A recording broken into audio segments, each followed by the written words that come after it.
21 ta' Settembru, San Mattew, Apostlu u Evanġelista, għex fl-ewwel seklu. Mattew kien ludi, x'aktarx li kien mill-Galilija, bla dubju kien raġel qani, ismu ifisser rigal ta' Alla, huwa l-istess persuna li San Mark u San Luqa isejħulu Levi. Bi professjoni kien pubblikan, jiġifieri wieħed li jiġbor it-taxxi mingħand il-lut u jaddihom lil ħakkiema tagħhom ir-Rumani. Dan kien fi żmien Erodi Antipa. Il-lut ma kinux jaħmluhom lill-Repubblikani għax barra milli kienu aġenti tal-Gvern Ruman kellhom il-fama li kienu reba u qarrieqa. Għalhekk il-lut ma kinux iħalluhom jidħlu fit-tempju u fis-sinagoga.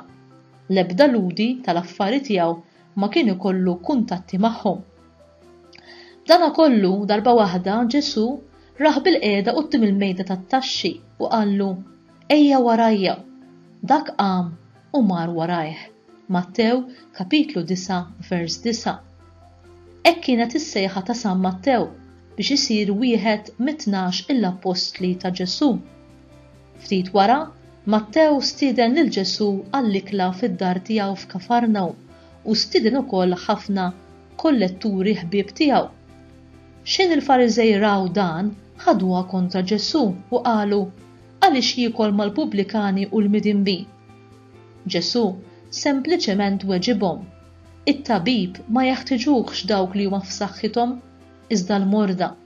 Mattew kapitlu 9 vers 12.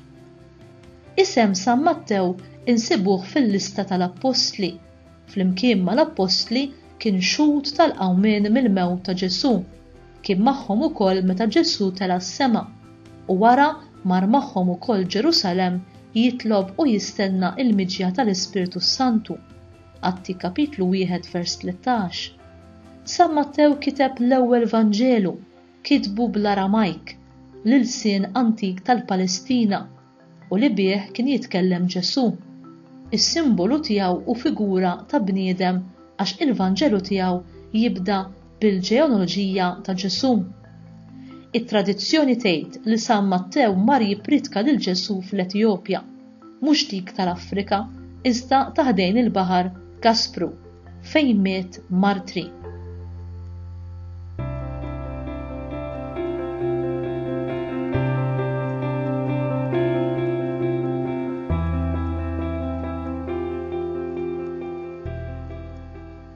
San Ġwanni Pawlu II jgħid hekk: "Jekk Alla jrid jiltaqa' magħna bħala bnedmin umani, anzi bħala tfal, anki aħna irridu nagħmlu l-almu tagħna biex nersqu lejn Alla." Meta Ġesu jsejjaħ dan jagħmlu mhux biex ixekkel il-personalità, imma biex iġġielha tinfetaħ fl-essenza vera tagħha u hekk takkwista l-ideal li jagħtiha motivazzjoni.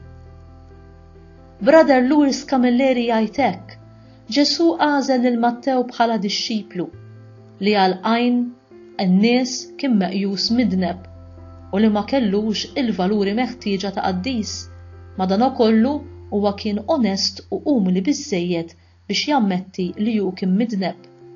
Ara fil-verità f'Ġesu u qabad u qam u mar wara Ġesu. Ġesu għażel lil Mattew bħala wieħed mill-pedamenti tal-Knisja tiegħu. U din li ġejja hija meditazzjoni ta' San Ġwan Battista della Sal. L-aktar karatteristika ammirabbli fil-ħajja ta' San Mattew hija li fedelment segwa lil Ġesu Kristu hekk kif kien imsejjaħ. Biex juri l-ferħ u l-gratitudni li kellu lejn Ġesu Kristu minħabba l-konverżjoni tiegħu huwa stiednu għal ikla kbira fid-dar tiegħu fejn kien hemm diversi Pubblikani u mitinbin. Dan jgħidilna San Ġilormu: ikkonvertew minn sidna. Il-konverżjoni ta' San Mattew hija pjuttost straordinarja u turi l-qawwa tal-grazzja u l-effett li tipproduċi f'ruħna. Huwa vera li l-kelma ta' Ġesu Kristu hija effikaċi fis-sejħa tal-ewwel apostli tiegħu. Iżda mhuwiex sorprendenti li l-biċċa l-kbira tagħhom segwew lil Ġesu għax kienu sajjieda foqra fil-waqt li San Mattew kellu proprjetà u kien jgħix b'mod komdu.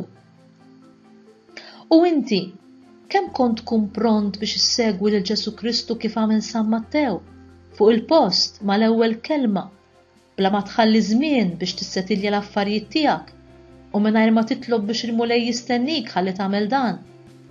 Kemm il-darba isejjaħlek Ġesu Kristu? Wara l-konverżjoni tiegħu, San Mattew baqa' mwaħħal sewwa ma' Ġesu Kristu sa tmiem ħajtu kif jgħidilna San Ġelormu. U għalhekk li kien magħżul biex ikun wieħed mill-Apostli ta' Kristu biex jippredika l-Evanġelju tiegħu flimkien miegħu u warajh u biex ikun l-ewwel li jikteb l-Evanġelju bl-istess lingwa li biha Ġesu Kristu kien ippredika. Huwa inkonċepibbli kemm Ġesu Kristu iħobb lil dawk li jċedu kollox għalih u kemm hu jagħtihom grazzi kemm għalihom infushom u kemm għall-oħrajn. Minħabba li l-qlub tagħhom huma vojta mill-affarijiet ta' din id-dinja, Alla jimlihom bl-Ispirtu tiegħu kif għamel lill-qalb ta' San Mattew, għax aktar ma nħallu affarijiet esterjuri warajna, aktar nirċievu mingħand Alla b'mod interjuri. Aħżnu ġid fis-sema fejn la hemm susa u la sadit ma jħassar u fejn il-ħallilin u la jiftħu u lanqas jisirqu. Kliem Ġesu f'San Mattew kapitlu 6 vers 19.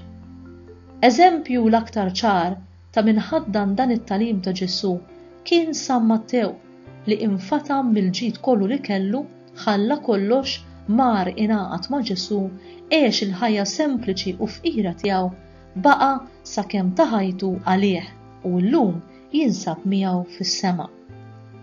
U int qed twieġeb għas-sejħat li Ġesu qed jagħmilek f'ħajtek fil-preżent? Forsi qed isejjaħlek biex tirbaħ fuq xi dnub jew fuq xi vizzju li għadek qed titratini. Forsi iridek twettaq dak li ilek tipposponi. Jew qed isejjaħlek biex twarraq fil-ġenb dak li qed jurik u tagħmel għażliet differenti li jogħġbu lilu. Forsi sejħa biex titlob aktar u jew biex tifrekwenta is-sagramenti tal-qrar u tqarbin aktar spiss. Żgur li l-mulej bħalissa qed ipoġġilek f'qalbek dak li hu jixtieq minnek. Jalla twieġbu fil-pront kif għamel San Mattew, ħalli ma titlifx il-grazzi li hemm lesti għalik.